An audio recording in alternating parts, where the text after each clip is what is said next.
Welcome to the catch up, courtesy of Boomplay and Boombas. My name is Noah, and I'd really Hi. like you, yeah, welcome. I'd really like you to introduce yourself to our viewers, for those who are watching or hearing about you for the first time. Okay, Noah, thank you so much. It's great connecting with you guys here. My name is Joseph Benjamin. For those who don't know me, I'm from Nigeria. I'm an actor, singer, public speaker, event host, and I'm just invested in entertainment. That is who I am. Okay, and let's focus on the music today. And speaking of music, you have a new song, a new praise song called "I Will Praise."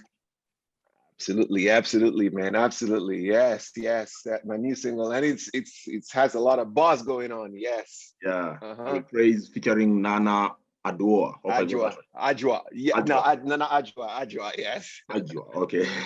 Yeah. So Yes. just tell us about this track, how it came about, and why you shifted from your previous release, which was a worship song, and decided to up the tempo and go praise. Okay, so this song, we know 2020 was a very trying year for everybody all over the world. Yeah. Okay, it was heavy. The pandemic hit everywhere. No one was spared. Okay. And so this song came to me in the very heat of the pandemic because COVID hit my household. It hit my home. Like Okay. everyone in my house tested positive. Like there were some health complications and issues, but thankfully we're still here. None Okay. lost, none broken. Okay, so this song actually was inspired by that particular process because excuse me, for every song that I write, okay, it comes from an experience, from a story. Okay, so this song came to me in the heat of the pandemic, and I just said, look, we're here. What are we thankful for? I constantly I was saying during the campaign of this song is, what are you grateful for? What are you going to praise him for? I'll praise him for life because my family is still here. None lost, none broke. A lot of people lost loved ones. And I promise you, some people did not even go through half of what we went through and they did not make it. Okay. But we went through this and look at us here. So that's what inspired the song. The song came during that time. And I said, look, and for me, that's not my usual genre. Okay, I'm the guy who does R&B, pop, or Yeah. stuff like that. Mm. And then when the song came, I just knew that, come on, that this is God. I just knew that, okay, fine, because I didn't have to struggle with it. I'm like, okay, this is God. And so the chorus, because the way I write my songs, when the hook just comes, the chorus, I record it quickly on my phone, so I keep that melody, and then so I could go back to it to try to work it. So when it just came, I was like, and next thing I said, look, this song needs someone to, put the tree part, which is Ghana, the tree part. And like my wife just said, look, the perfect person is Nanajwa. Let's do this. And that's how the song came about. And today the song is here. So that's what inspired the song. And that's how I wrote the song. And that's why you see the shift from the regular worship, because I'm a worship minister, okay, from the Yeah. regular style Mm. genre of R&B, pop, and all to this. This is pure high life. It's African. It's pure high life. So that's what informed that switch and the song. Great, man. So I'd really like to know what's your thought process always like when you come up with music, because most of your songs, they're so deep. You capture the imagination of someone, you capture the attention of someone once they listen to like the first verse of your music. They Mhm. remain glued to your music. What's Yes. the thought process like? Okay.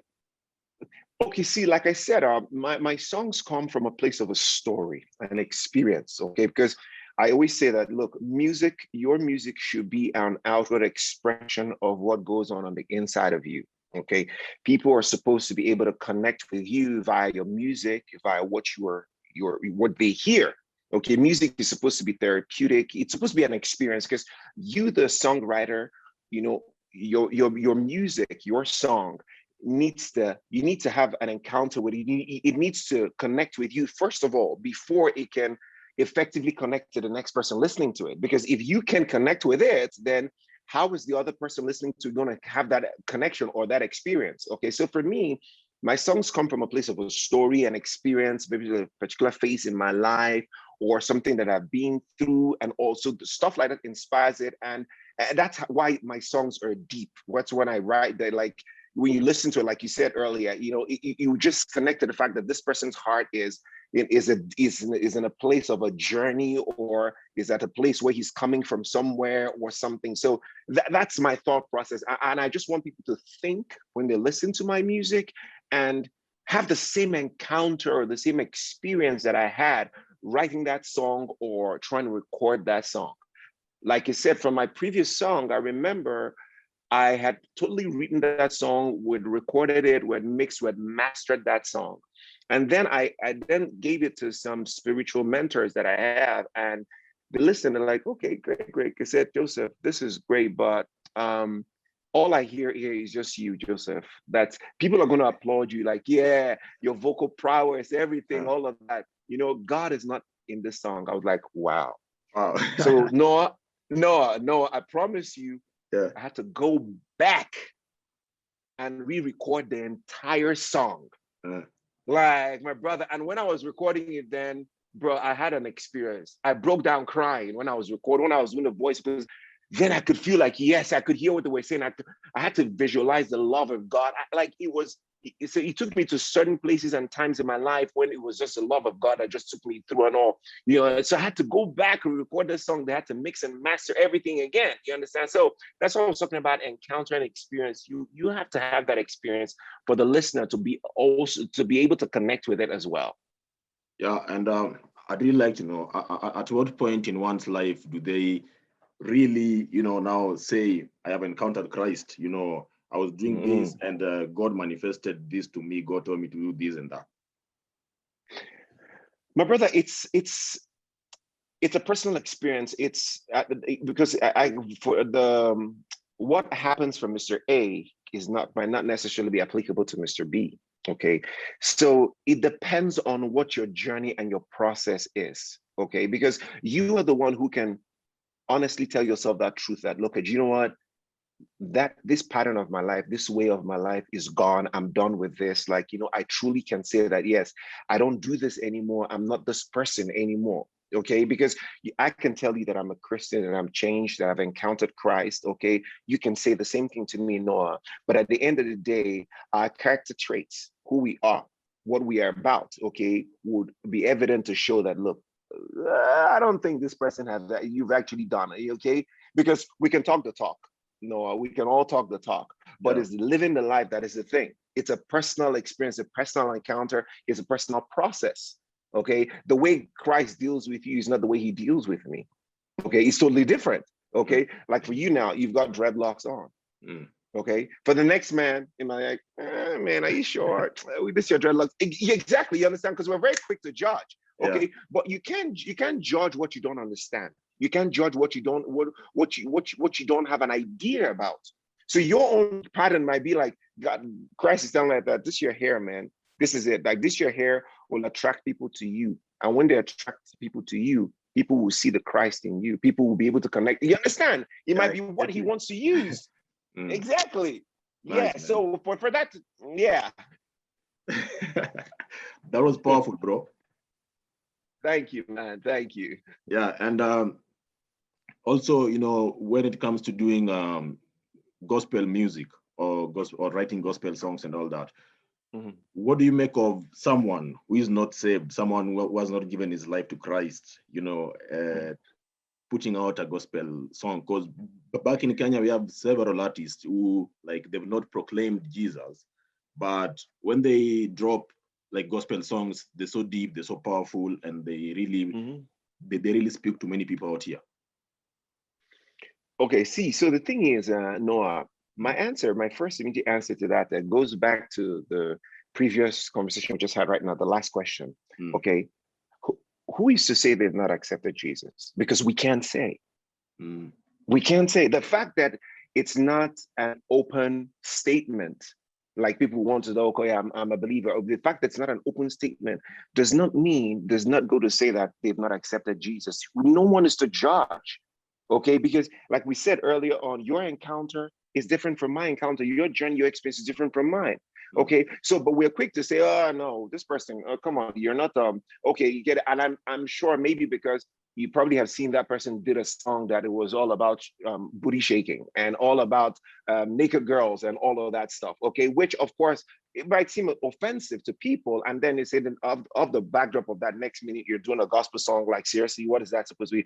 Which is, so it's a two-way street here. It's very sensitive, something we can't totally judge. Okay, I don't know what your journey is. I don't know if you've really accepted Christ. It's not for me to judge, for you to be able to do that song. And then on the other hand, are you doing this because you feel like gospel music has a major impact it has on the lives of people, and it's a very deep and spiritual thing, and when you do it, like, you really connect to the hearts of the people, you endear yourself more to the people, and then some people, I'm sure, might take it as a business strategy. Okay, let me just do a gospel song, so, like, let me get the gospel fans, and when I get them, I put them over to my, you understand, to my this thing, you get it. So, but I don't know, honestly. No, I'll say to it, like, I don't know where they are, what inspired them to write the gospel song at that point. Maybe they have a relationship with Christ, or maybe they do not. It's not for me to judge. Okay, if I don't know you personally, I cannot judge you. I don't know your story. Okay, there's a story behind every journey, so I can't judge you. So I can say it. Nice.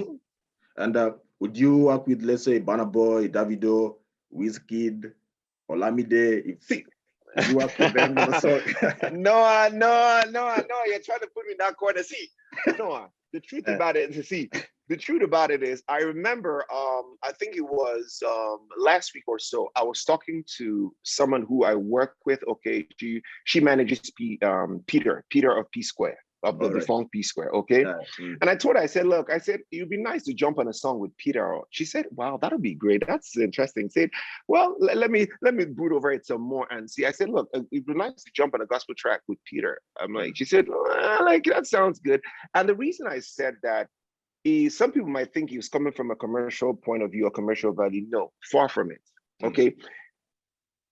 You see people's heart where they are based off of their lifestyle. Okay. All right. Your heart says a lot about you. Your expression of that, you understand, it says a lot about you. And the reason I just said I was solely from a musical point of view. It was solely from a musical point of view because Peter, you understand, he's doing some great songs right now. Or it was just solely from a musical point of view. And then speaking of a Davido or Burna Boy or Olamide, those folk would not want to jump on a gospel song. I do gospel.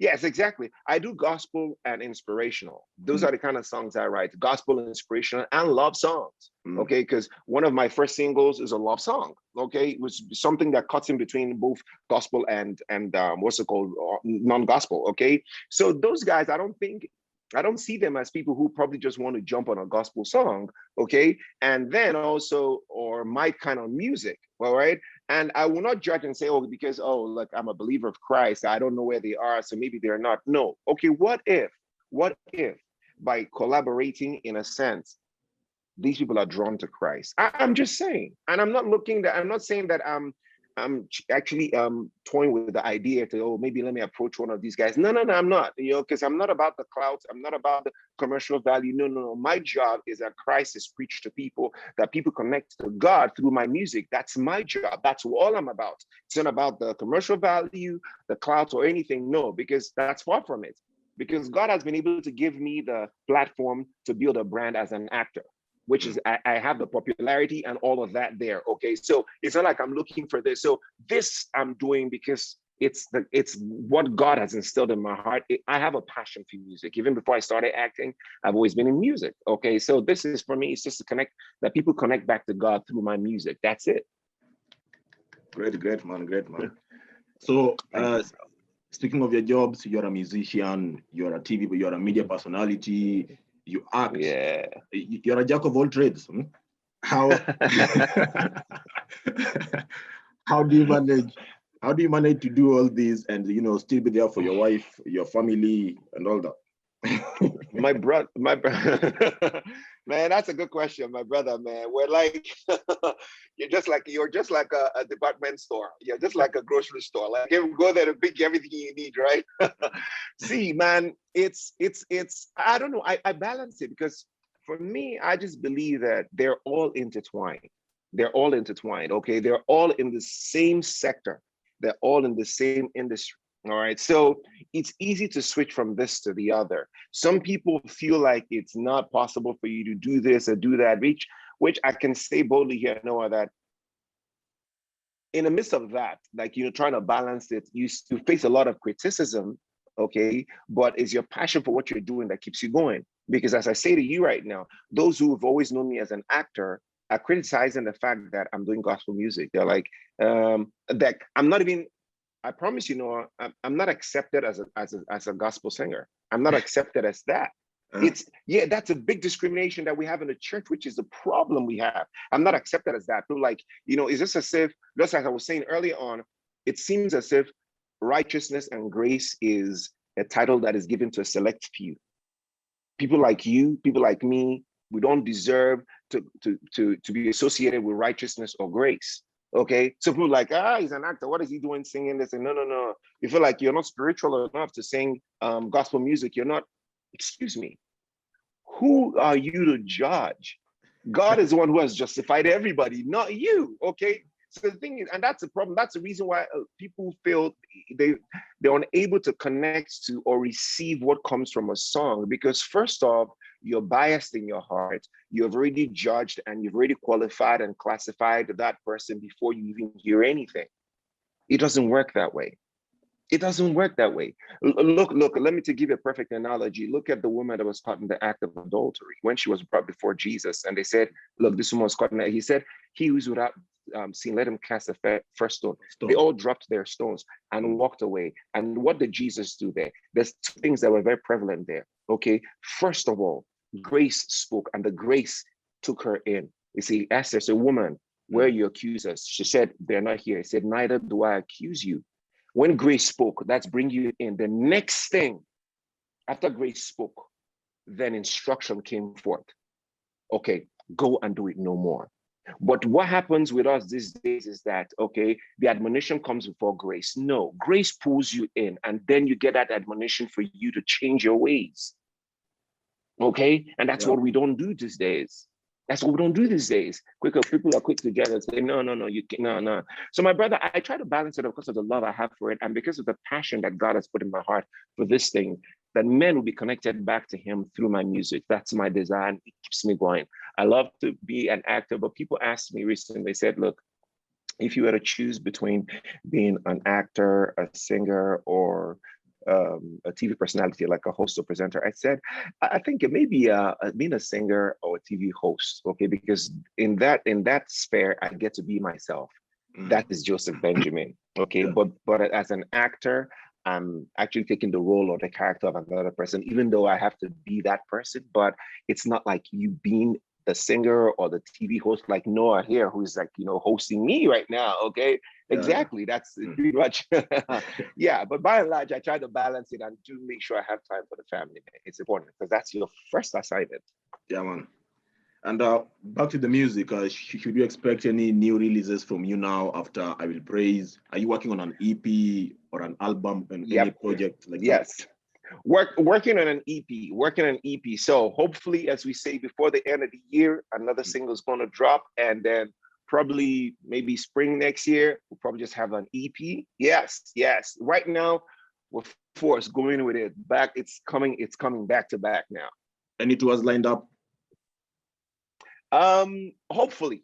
At least COVID is lifting, but travel bans are lifting up and all, because I've actually been having people reach out to me, say, why don't we should come do a concert in the UK, of course, Nigeria is there calling, okay? And of course, I'm looking towards Kenya as well. You guys, Karibu, I'm coming. I'm looking towards, Kenya and Ghana, of course, as well, okay? Yeah, so absolutely, we have all of that in the works. Yeah, we have, like in Kenya, we have a lot of great gospel artists, especially those doing worship. Evelyn Wanjiru, Mercy Masika, you should check them out. Yep. I know about them. Even funny thing is, my pastor back in Nigeria, before I left Nigeria to move to the States, his wife, okay, is one of your gospel heavyweights there, Emmy Koski. Wow, Emmy Koski, yeah. Yes, absolutely. Great, man. Absolutely. So yes, so I know. So I'm actually looking to, watch out, Noah. Working on thinking about some collabs with some of your people there. Welcome, man. So as we wind up, I'd really like you to your final words to your fans, and yeah, take it away, bro. Okay, my word to you, my charge to you people is keep being 100%. Keep being real. Keep being real. Keep investing. Keep stocking up and being investment in real life. Okay, keep being you. Whatever opportunity that you have to invest in yourself, keep doing it. You never know. You never know when that opportunity will come calling, because once opportunity meets preparedness, success is inevitable. It is inevitable. So keep stocking up. Great. There you have it, guys. This has been the catch up with me, Noah, and of course, my good friend, Joseph Benjamin. Stream his new single, I Will Praise, now on Boomplay, and all his latest releases on Boomplay, and watch out for his EP. Until next time, God bless you and bless up. Bye, bro. All right, man. Thank you so much, brother.